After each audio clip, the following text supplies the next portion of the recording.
Welcome to Glenda Blasts Your Ear Off, flash fiction stories written by Josh Busch and narrated by Glenda Villamar. Enjoy! You have 1,440 minutes in a day. Use 5 of those minutes and visit freerice.com to play trivia games and help end world hunger. freerice.com. Episode 8, Concord Shipping. Chapter 1. Sarita marveled that the younger woman could coordinate the onslaught of all these vendors loading their packages onto the spaceship all at the same time. Sarita shouted over all the noise, "I don't know how you can keep all this in your head, Demetra, but I want you to know you're doing an amazing job." Demetra shouted back, "Keep flattering me, and I'm bound to ask you for a raise, Captain." Sarita still wasn't used to being called Captain, but she liked the sound of it. She wondered when she'd stop feeling like she was just pretending at being captain, and when she'd stop feeling overwhelmed by all the countless tasks she was responsible for. A man who wore more weapons than clothes entered the docking bay. Sarita approached him and shouted, "Are you Olin? If not, I'd like to know why you're carrying an entire armory onto my ship." "I'm Olin," he shouted at her. "Good to meet you, Captain Sarita." Sarita liked this mercenary. "My cousins have been singing your praises." Olin looked like he was trying to hide a smile and screamed, "I take pride in protecting the company's spaceships." He paused and he went on. "This is your 3rd stint at being captain." Sarita chuckled. "Stint? You like to tell it as it is, I see. Don't worry, Mr. Olin. I'm no stranger to ship life." Chapter 2. Sarita didn't like these 2 passengers. The man, Aldo, sure thought a lot of himself, and the woman, Isella, acted like the spaceship was a bad joke. Isella asked, "Has the ship passed all the inspections? I trust you've had all the inspections." Sarita was giving them a tour of the spaceship. "Yes, before you arrived. I had just paid off the inspector to ignore everything that's wrong with the ship, but I think we'll be able to break orbit." Isella looked shocked, but said, "Oh good, you have a sense of humor. As long as you take our safety seriously, you can be whatever you want." "Glad I have your permission. And here's the engine room," which was all pipes and 1,000 different parts hitting one another. The captain was relieved to see the engineer and said, "Una, good to see you." Una said with warmth, "And you, Captain? Were those our passengers?" "Were." Sarita turned and wasn't surprised to see the rich couple fleeing the engine room. Sarita said, "That's them. They're Aldo and Isella. Are we ready for takeoff?" Una bowed and said, "Yes, Captain. Everything is in working order." Sarita took her word for it and said, "I never doubted you for a second. Thank you, Una." "Of course. Are we on for cards tonight? I'd like to have a chance to win back some of the money you took from me on our last trip." Sarita started walking after the passengers and said, "Sure, I'd love to take more of your money. Good to see you." Una said, "You said that already. Good to see you." Chapter 3. Sarita had never seen a pilot quite like this. He was meditating on the cockpit floor, and he had a goofy grin on his face. Sarita sat down in the co-pilot seat and said, "You must be Russ. Rise and shine. It's time to depart." The man opened up his eyes, stood up, stretched, and said, "Captain Sarita, nice to meet you," as he got comfortable in the pilot's chair. Sarita glanced at the readouts, cleared her throat, and spoke into the ship-wide speakers. "This is the captain. Momentarily we will be launching. I repeat, momentarily we will be launching. Strap in. And Royce, please check on our passengers." Sarita watched Russ getting the ship ready. He saw her watching and said, "Nothing to worry about, Captain. I've done this hundreds of times." Sarita replied, "My cousins have the utmost confidence in you, and because I trust them, I'll trust you know what you're doing." Russ looked at Sarita with a raised eyebrow, asking if it was okay to go. "Launch," was all she said, and then moments later the shaking began. Sarita always thought breaking out of a planet's atmosphere was like being held in the grasp of a giant's hand, and he sure was trying awful hard to get her bones to pop out of her skin. Chapter 4. Sarita looked at Royce and wondered why she had ever slept with him. and she surmised it had to have been out of loneliness. Royce said, "I've got a number of clients already set up, but not nearly enough. I'm glad to hear you're off to a good start. But we have ample time to get more clients," said Sarita. "I have no doubt you'll fill up the cargo hold up to the ceiling." Royce ran a hand through his hair and said, "Every trip, I worry." Sarita said, "Did you know my cousins call you the Rainmaker? You always make it rain clients." Royce smiled. "No, I didn't know that." And then he touched her arm. Sarita shook her head. Royce removed his hand, and Sarita said, "That was a one-time thing. As fun as it was, it won't happen again." Royce stiffened, looked away, and said, "Oh, I understand. Well, I'll get back to hunting down clients then." "Thanks, Royce," she said, and left him to it. Chapter 5. Sarita watched helplessly as Dimitra writhed on the examination table in the infirmary. Royce was trying his best to attend to the mess that was Dimitra's lower leg. Dimitra shook and couldn't make herself sit still. "It was some kind of animal. It came out of nowhere and wouldn't let go. Can I get something for the pain?" Sarita wholeheartedly agreed. Yes, and Royce, something to calm her down? Royce, who besides being their business liaison, was also their medic, answered, "I think both are in order." And in less than 20 seconds, Royce found and injected Dimitra with the meds. Dimitra said angrily, "It just wouldn't let go. All I could think to do was to punch it. Oh, that pain medicine is fast. I must have punched that small hairy thing 10 times before it let go and ran off." Sarita said, "It was hairy. What else do you remember about it?" Royce interrupted, "This is going to hurt. Please, hold still." Dimitra screamed, and then she started to cry. "What are you doing to me?" Royce winced. "I had to stop the bleeding. I'm sorry. It stopped. Now I have to clean it, then bandage it." Dimitra said between sobs, "What else do I remember? It had sharp teeth, and that thing is all mouth, 6 legs and claws. It can hold on tight, but it was small. It wasn't bigger than a foot. Ow! Ow!" Royce said, "Almost done." Sarita said, "I'm sorry this thing got on board, Dimitra." "Me too," wailed Dimitra. Chapter 6. Sarita walked one of the many nonsensical, twisty, claustrophobic hallways with Olin, and Sarita wished she could rip off the walls and see into the guts of the ship. Olin grunted. This creature could be anywhere. Sarita agreed. And could attack anyone at any time. Olin said, "I'm not going to stop hunting until I find this thing." Sarita patted his shoulder. "This ship has so many hiding places. It could be days until we see it again. Don't forget to sleep."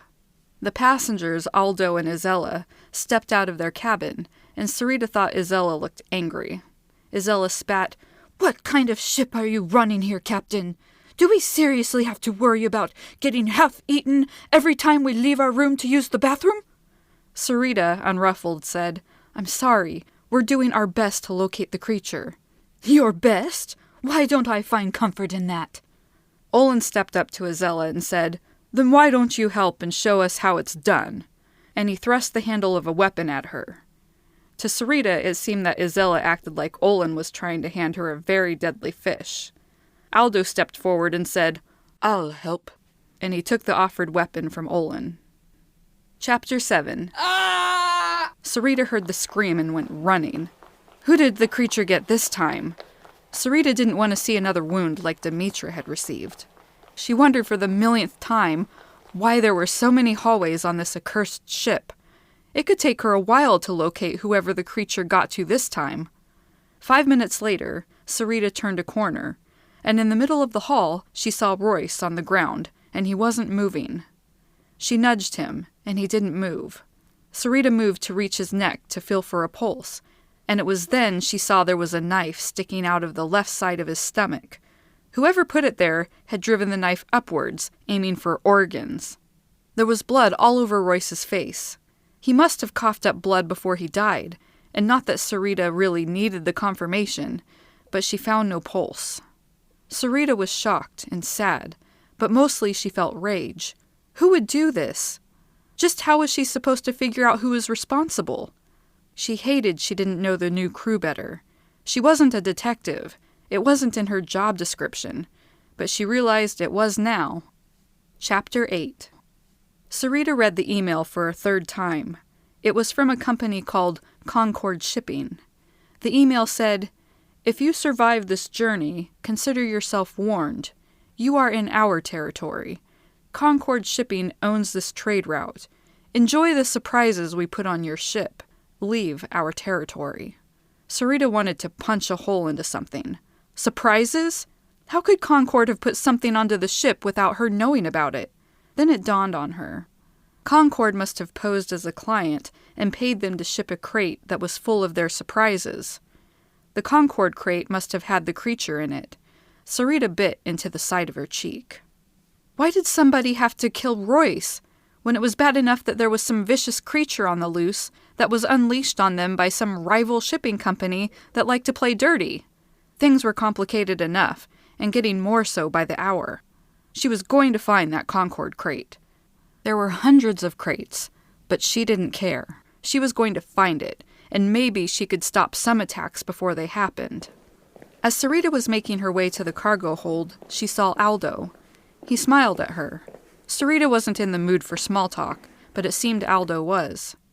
Sarita looked at him, really looked at him, and saw he had something on the right side of his neck. The first thought was he must have had a run-in with the creature, but Sarita knew he'd be way worse off. No, it looked like he had a bug bite. Sarita stopped and asked, "Any sign of the creature, Aldo?" "No, not yet. You?" Sarita frowned. "No sign. From anyone. Thanks for helping us look. I appreciate it." "Of course. You know, Captain, it's a delight to see you. And, might I say, I do like the cut of your company's uniform.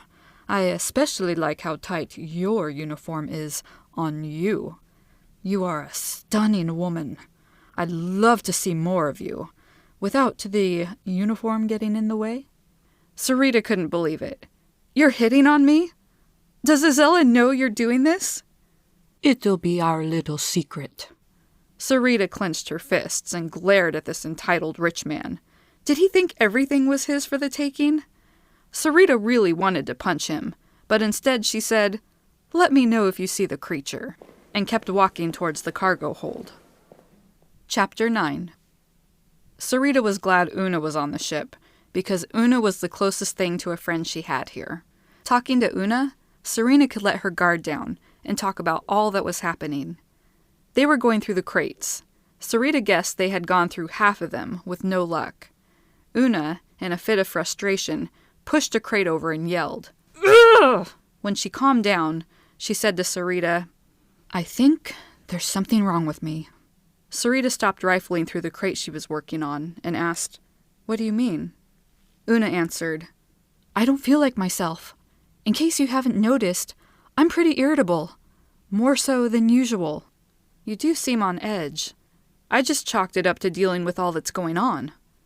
Una roared, "And this bug bite itches like crazy! How did a bug even get on board?" Sarita thought of Aldo in the hall. He had a bug bite too. She started to say, "How did a bug get into..."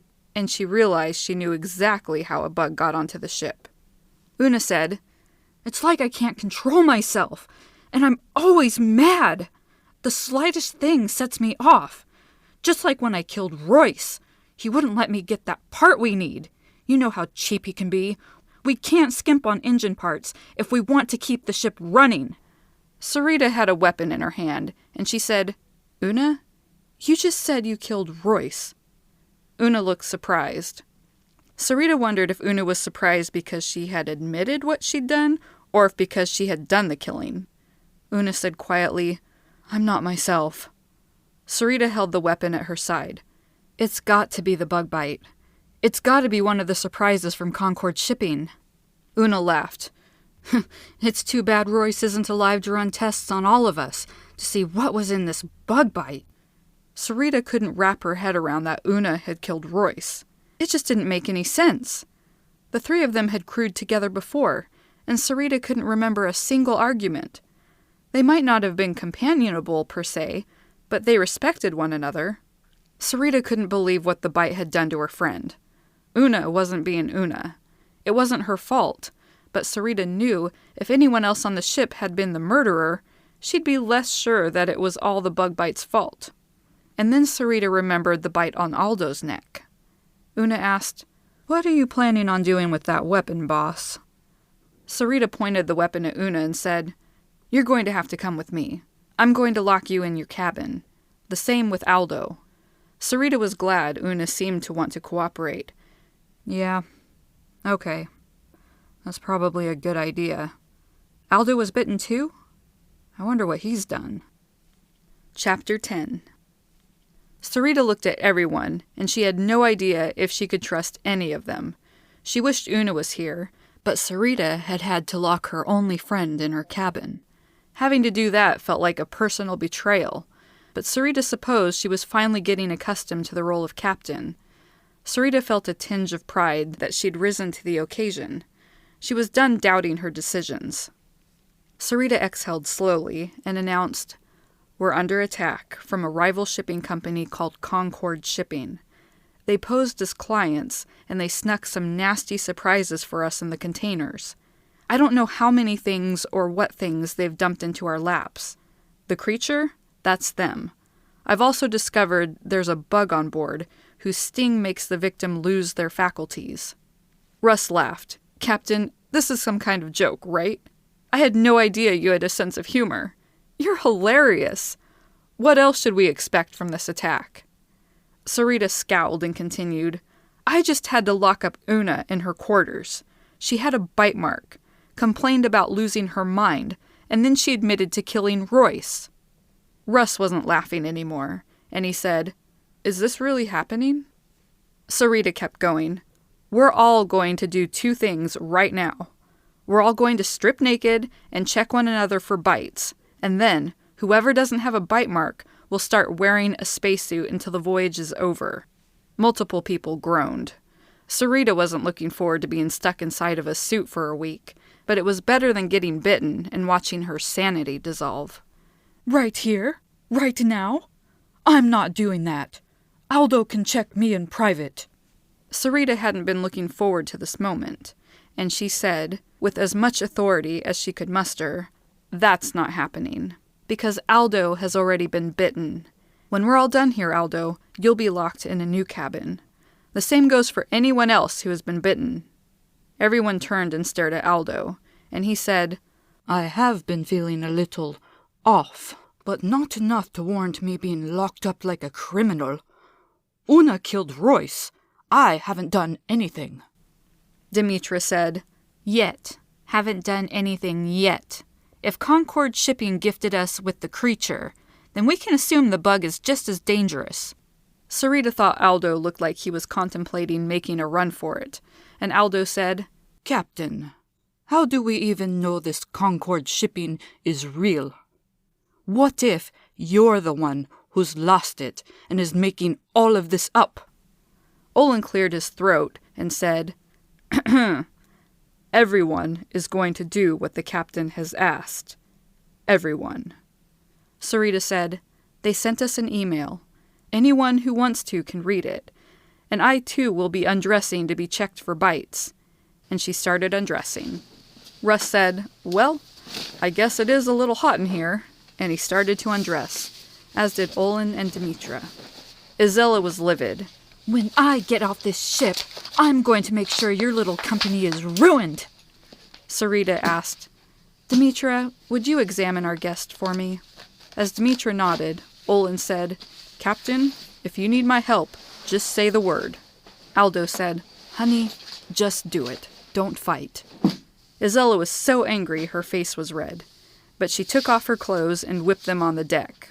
After everyone was checked to her satisfaction, Sarita said, "Okay, everyone is free of bites. Now everyone get dressed and throw on a spacesuit." Russ said, "All that excitement for nothing.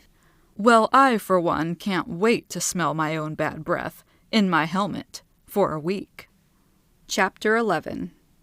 Sarita could see Olin's fear, that he wasn't as tough as he pretended to be. She asked, "Walk me through it again?" Olin, who was sitting on the examination table in the infirmary, said, "I was escorting Aldo back from the bathroom to his cabin when the creature jumped on Aldo and it ripped open his neck." Demetra, who was cleaning up the wound on Olin's arm, asked, "How big was it? When it got to me, it was maybe a foot big."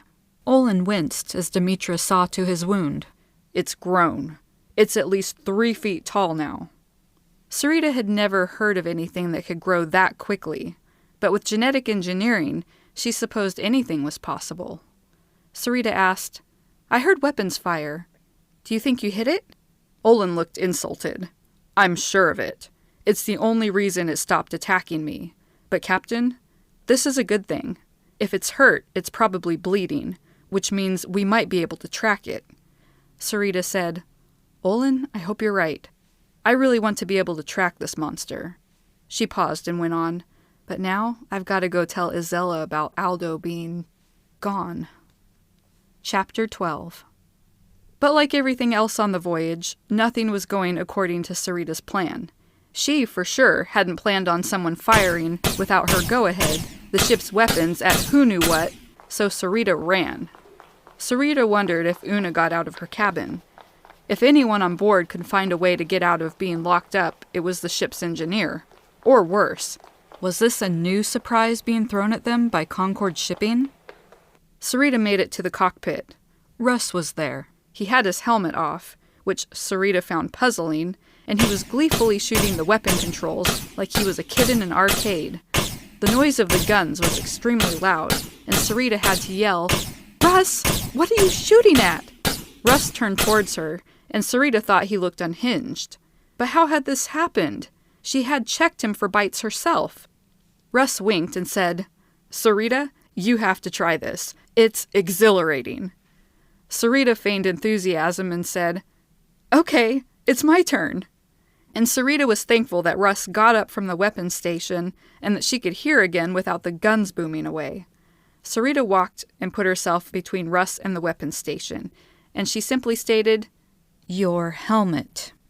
Russ scratched his head and said, "I must have been bitten somewhere on my head a while ago. It itches me like crazy, so I took off my helmet so I could scratch whenever I want, which is a lot, let me tell you." Sarita hoped she could get him behind a locked door as easily as she had with Una. Sarita nodded and said, "No point in wearing the suit anymore. You'll be more comfortable at least." Russ whispered, "You don't want me to fire the guns? It was so fun." Sarita tried to remain calm and said, "I'd love to, but I want to save the ammunition in case we have to defend ourselves." Russ chortled, "In case we have to defend ourselves? Ha! We're up to our necks in defending ourselves, mon capitaine, and we're not doing a great job of it, are we?" Sarita agreed. "No, we're not. Now, Russ, will you walk with me to your cabin?" Russ stiffened and asked, "So you can lock me up?"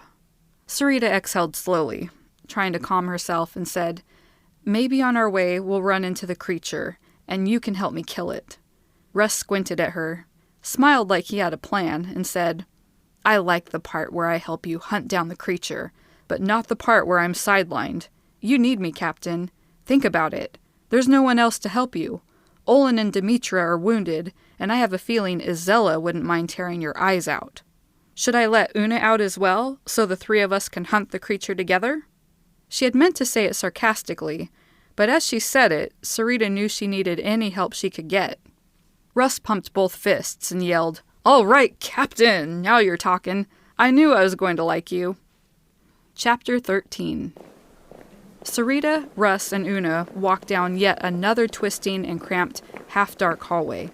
In every odd bend and alcove, Sarita thought the creature was there, and she brought her weapon to bear. Una snarled, "It's too bad the trail of blood ended. I wish we had a hunting dog with us. She could find this elusive thing with no trouble."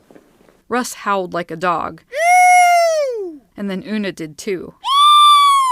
Sarita tried not to be unnerved by this, and also at the thought of the danger she was putting herself in by letting them both have a weapon. Sarita could see Royce's face in her mind, and knew she couldn't let her guard down. Another bend in the hallway. The floor lifted upwards. The three turned a corner, and the floor tilted down, over and over. Sarita bounced back and forth from vigilance to boredom. The sound of their clomping boots on the floor was like a song. Sarita wondered who was in charge at Concord Shipping, and what other stunts they had pulled over the years, all in the name of business.